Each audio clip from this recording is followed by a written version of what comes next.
Junho de 1941. O sol nascia preguiçoso atrás das colinas quando alinhei meu BF-109 na pista. O motor Daimler-Benz DB601 rugia sob meus pés como uma fera enjaulada e o cockpit vibrava a cada toque no acelerador. Eu respirava o cheiro de combustível e óleo queimado, e cada músculo do meu corpo parecia tensionado para um salto no vazio. Quando os pneus deixaram o solo, senti como se estivesse me libertando da terra. Subimos em formação perfeita, dezenas de Messerschmitts riscando o céu azul ainda manchado pelo nascer do sol.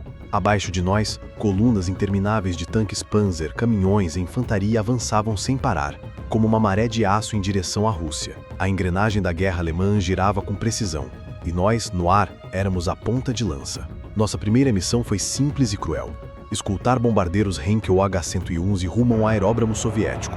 Voávamos acima deles, vigilantes, prontos para interceptar qualquer ameaça. Mas não havia resistência. O céu parecia vazio, silencioso demais para uma guerra dessa magnitude. Quando nos aproximamos, o alvo apareceu diante dos meus olhos. Dezenas de aviões soviéticos alinhados na pista, imóveis, indefesos, como brinquedos abandonados na relva. Abaixei o nariz do caça, alinhei a mira Revi no painel e pressionei o gatilho. O BF-109 respondeu como um raio. As metralhadoras MG-17 cuspiram uma chuva de projéteis e o canhão de 20 mm disparou com um trovão seco que sacudiu a fuselagem. Vi as rajadas rasgarem a fuselagem de um bombardeiro Tupolev, que explodiu numa bola de fogo laranja. O impacto levantou pedaços de metal que giravam pelo ar como lâminas incandescentes. Um caça Policarpo AVI-16 tentou rolar pela pista para decolar. Vi o piloto dentro, desesperado, empurrando a máquina até o limite. Mas antes que suas rodas deixassem o chão, minhas balas o atingiram em cheio. O pequeno avião virou uma chama instável e se despedaçou em meio às chamas do hangar. No mesmo instante, os Henkels liberaram suas bombas. O chão abaixo de nós tremeu em colunas de fumaça negra. Hangares desmoronaram como castelos de areia. Caminhões soviéticos foram arremessados ao ar. Pedaços de asas e caudas se espalharam pela pista. Soldados correndo pareciam formigas em meio a incêndio, tentando se esconder atrás de muros frágeis ou fossos de terra.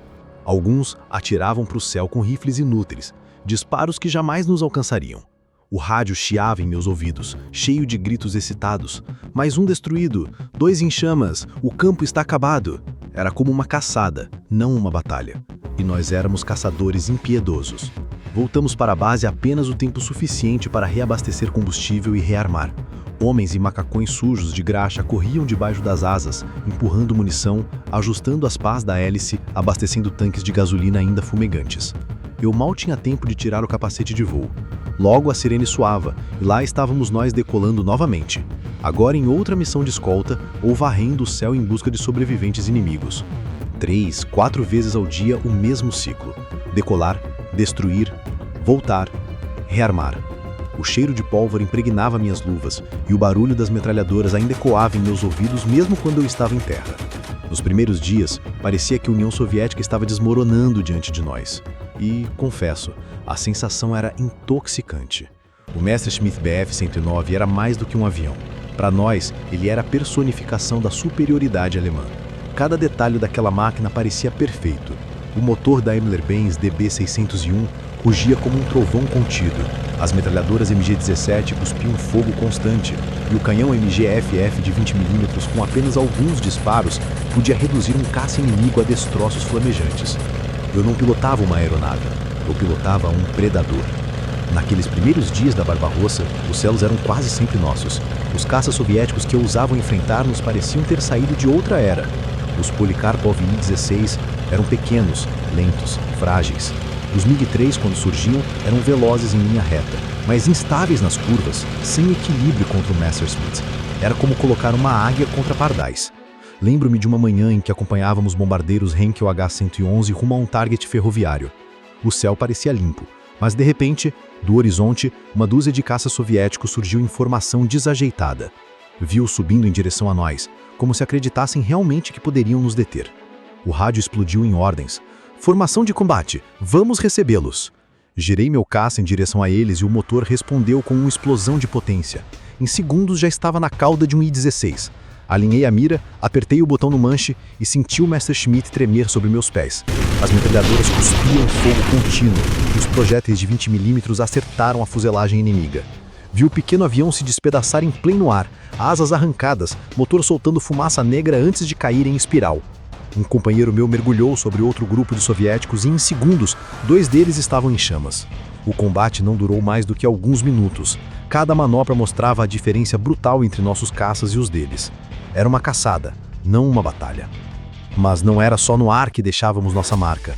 Muitas vezes, ao retornar de uma missão, descíamos baixo sobre as colunas soviéticas em retirada. Abaixávamos o nariz do caça, sentindo o chão se aproximar em alta velocidade. Os soldados inimigos corriam desesperados ao nos ver. Alguns tentavam se esconder em fossos, outros simplesmente se jogavam no chão impotentes. Apertei o gatilho e as metralhadoras cuspiram fogo. Vi as rajadas riscarem a estrada, levantando poeira, explodindo caminhões carregados de munição. Um comboio inteiro se incendiou em segundos, nuvens negras subindo ao céu. Os soldados corriam em todas as direções, rifles inúteis apontados contra nós, disparando tiros que jamais nos alcançariam. O rádio chiava em meus ouvidos, cheio de gritos excitados. Mais um destruído! O comboio está em chamas! Eles não têm chance! E realmente, não tinham. O BF-109 fazia de nós predadores do ar e carrascos no solo. Cada voo era uma exibição de força. Nós escoltávamos, protegíamos, caçávamos, destruíamos. Sentir aquela potência sobre minhas mãos era como estar no controle do próprio destino. A vitória parecia fácil, mas o preço dela começava a se revelar. Naquele primeiro mês, a rotina era sempre a mesma. Decolar ao amanhecer, lutar, voltar, reabastecer e decolar de novo. 3, 4, às vezes 5 missões em um único dia. O corpo podia estar cansado, mas a guerra não esperava pelo descanso de ninguém. O calor dentro da cabine era sufocante quando o sol subia e o frio cortava os ossos quando atingíamos grandes altitudes. Suava embaixo do capacete e logo depois tremia como se estivesse preso dentro de um bloco de gelo. A cada mergulho, a gravidade esmagava meu peito e a cada curva fechada meu corpo parecia pesar toneladas.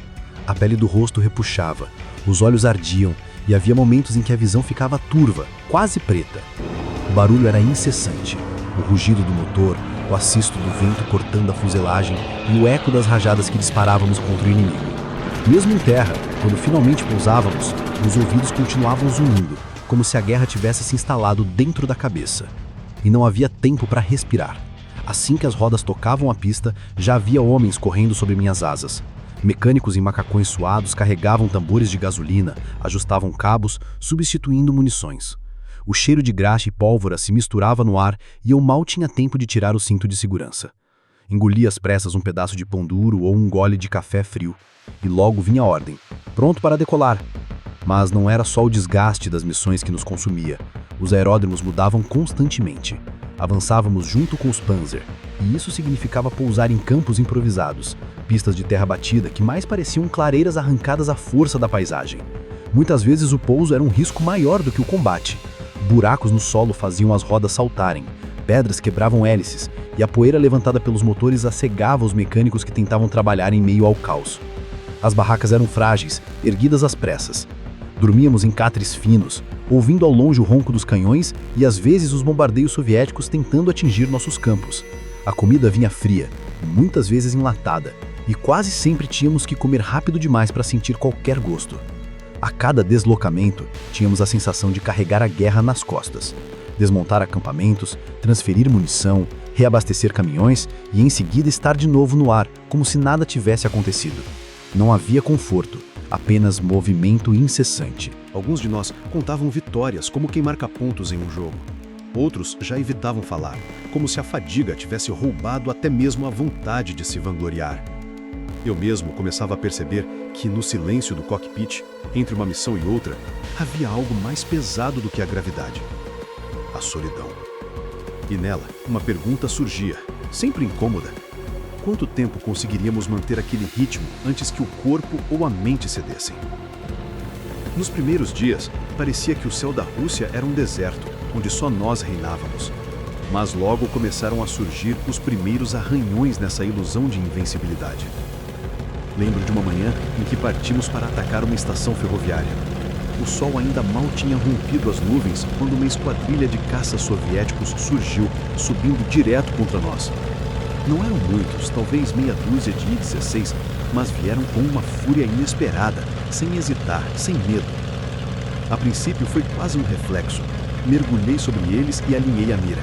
Apertei o gatilho e as metralhadoras cuspiram uma rajada cerrada, acompanhada pelos estampidos graves do canhão de 20 milímetros. Um deles explodiu em chamas, pedaços girando no ar como brasas ao vento. Era um abate fácil, e por um instante pensei que seria como sempre fora, rápido, limpo, sem risco. Mas então o céu se encheu de pontos escuros. Primeiro uma dúzia, depois outra. Eram caças que surgiam do horizonte, subindo como enxames, sem qualquer formação perfeita, mas com uma determinação quase suicida. De repente, estávamos cercados. O rádio se transformou em um coro caótico. Cuidado à esquerda! 3 atrás de mim, preciso de apoio. Estou acertando, droga, perdi-o! Engajei em um combate giratório com 2 inimigos. Senti o BF-109 tremer sob o esforço das manobras, o motor rugindo ao limite. Disparei contra o primeiro, que mergulhou em chamas, mas o segundo passou por cima de mim e quase acertou minha asa com uma rajada. Vi os traçantes cortando o céu, listras de fogo passando a poucos metros da cabine. Rolei o caça para escapar e o mundo girou ao meu redor. Céu e terra trocando de lugar em frações de segundo. Consegui me reposicionar na cauda dele, apertei o gatilho e vi o soviético se despedaçar em pleno ar. Mas não havia tempo para comemorar. Ao olhar em volta, vi companheiros em luta desesperada, cada um cercado por 2 ou 3 inimigos. Foi nesse combate que ouvi pela primeira vez um silêncio que me gelou mais do que o vento da altitude. Um companheiro gritava no rádio: "Estou com fogo! Estou saltando!" A voz se perdeu em meio ao chiado e depois, nada. Nenhuma resposta. Olhei ao redor, esperando ver o paraquedas abrir, mas tudo que vi foi uma coluna de fumaça negra descendo até do solo. Naquele instante, compreendi que os soviéticos, mesmo com aviões ultrapassados, estavam dispostos a lutar até a morte. Não voavam com técnica refinada, não buscavam manobras elegantes. Eles simplesmente vinham, direto contra nós, como se não conhecessem medo. Voltei à base com as mãos tremendo sob o manche. Até então, a vitória parecia um jogo fácil, mas naquele instante percebi que o preço seria mais alto do que imaginávamos. Porque, por mais que destruíssemos esquadrilhas inteiras, mais caças soviéticos surgiam no horizonte. Cada ataque parecia apagar um fogo, mas outros 10 se acendiam logo adiante. Ainda acreditávamos ser superiores, e éramos, mas já não podíamos ignorar que o inimigo, mesmo abatido em centenas, voltava a cada dia, como se tivesse um exército infinito de asas. No primeiro mês, acreditávamos que a vitória estava ao alcance das mãos. Cada missão terminava com dezenas de aviões inimigos destruídos, aerodromos inteiros em chamas. Mas logo ficou impossível negar uma verdade incômoda. Por mais que derrubássemos, por mais que queimássemos, o céu da Rússia parecia não ter fim. Era como lutar contra o vento. Abatíamos uma esquadrilha pela manhã e à tarde outra surgia, e depois outra, como se houvesse sempre mais esperando além do horizonte. Os soviéticos não voavam com elegância, não tinham disciplina tática como nós, mas vinham em ondas, intermináveis, como enxames de ferro e fogo. E, pela primeira vez, começaram a tirar vidas nossas. Houve um dia em que escoltávamos Stukas sobre uma ponte ferroviária. Descemos em mergulho, varrendo as defesas inimigas, quando o céu se iluminou com rajadas de fogo antiaéreo. A artilharia soviética disparava de todos os cantos. Estilhaços cortavam o ar como navalhas invisíveis. Senti o avião estremecer quando fragmentos atingiram minha fuzelação. O cheiro de pólvora invadiu a cabine e, por um instante, temi que estivesse em chamas. Vi à minha esquerda um Messerschmitt engolido por uma explosão negra. O caça girou sem controle, uma asa arrancada em pleno ar. Reconheci o avião. Era o Hans, sempre o mais animado entre nós, aquele que contava piadas antes de decolar. Procurei o paraquedas, esperei o tecido branco se abrindo no céu, mas não houve nada. Somente fumaça negra e silêncio no rádio. Na semana seguinte, foi Dietrich, meu parceiro de ala. Lado a lado, cobrimos os flancos um do outro como irmãos. Mas naquele combate, cercados por uma dezena de soviéticos, vi traçantes atingirem sua cabine. O vidro estilhaçou e o avião mergulhou em espiol, como uma folha em chamas. A explosão no solo foi tão forte que senti a vibração mesmo no ar. Gritei seu nome no rádio, mas nunca veio resposta. A cada dia, a artilharia antiaérea se multiplicava. No início, os disparos eram desorganizados, fáceis de evitar, mas logo se tornaram precisos, constantes, cobrindo os céus com nuvens negras de estilhaços. Não era raro voltar à base com buracos nas asas, marcas de fogo na fuzelação, motores tossindo fumaça. Alguns pousavam de emergência em pistas improvisadas, outros simplesmente não voltavam. E como se não bastasse, havia a logística. Nossas bases avançavam junto com os Panzers, e cada mudança era um pesadelo. Muitas vezes pousávamos em campos de terra batida, com crateras abertas pela própria artilharia inimiga. Mecânicos trabalhavam sem descanso, cobertos de graxa e poeira, tentando manter nossas máquinas voando com peças improvisadas, canibalizando aviões destruídos para salvar outros ainda em condição de combate. A comida chegava tarde, quase sempre fria e escassa. Dormíamos mal em barracas finas, com o barulho distante da artilharia russa ecoando durante a noite. E no dia seguinte, antes que o corpo se recuperasse, lá estávamos outra vez nos céus, repetindo o ciclo sem fim. Mas o que mais pesava não era a fome, nem o frio, nem os buracos na fuzelação. Era a ausência. Cada voz que desaparecia do rádio deixava um vazio impossível de preencher. As mesas no refeitório ficavam mais silenciosas. Os lugares eram ocupados às pressas por novos pilotos vindos da retaguarda. Jovens demais para a guerra, com olhos ansiosos e sorrisos nervosos. Mas por mais que chegassem, não era a mesma coisa. As vozes que se calaram não voltariam mais. Naqueles dias, comecei a perceber que a vitória absoluta era uma ilusão. Podíamos destruir centenas, milhares de aviões soviéticos, mas eles sempre voltavam, sempre surgiam mais, como se a própria terra russa cuspisse novos inimigos a cada amanhecer. E assim, no meio da fumaça, do óleo queimado e do sangue que não aparecia nos relatórios, comecei a sentir que o céu que acreditávamos conquistar estava, pouco a pouco, nos devorando. Nos relatórios, éramos uma máquina imparável. Centenas de aviões inimigos destruídos, milhares de soldados soviéticos em retirada, colunas de fumaça marcando a vitória alemã em cada horizonte. Para quem olhava de fora, parecíamos invencíveis. Mas eu sabia, no fundo, que havia algo errado. Podíamos varrer aerodromos inteiros, derrubar esquadrilhas completas, incendiar comboios no solo. E ainda assim, no dia seguinte, lá estavam eles de novo. Mais caças surgindo do nada, mais artilharia apontada para o céu, mais soldados disparando como se a derrota não fosse uma opção. Era como lutar contra um oceano. Por mais que tentássemos conter as ondas, elas sempre voltavam, mais fortes. A cada missão, o vazio aumentava. Eu olhava para os lados na formação e via rostos novos, jovens demais para a guerra. Os amigos que começaram comigo já não estavam ali.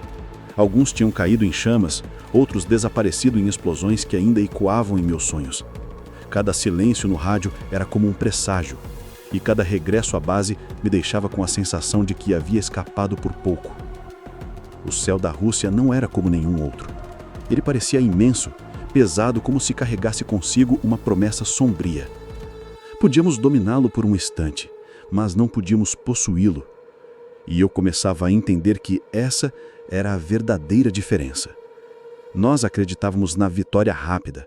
Eles acreditavam apenas em resistir. Naquele primeiro mês da Barbarossa, ainda acreditávamos ser deuses do ar. Mas, olhando para o horizonte coberto de fumaça e fogo, percebi algo que não disse a ninguém. A Rússia não se renderia. E aquele céu que julgávamos conquistar já começava a se fechar sobre nós como uma armadilha.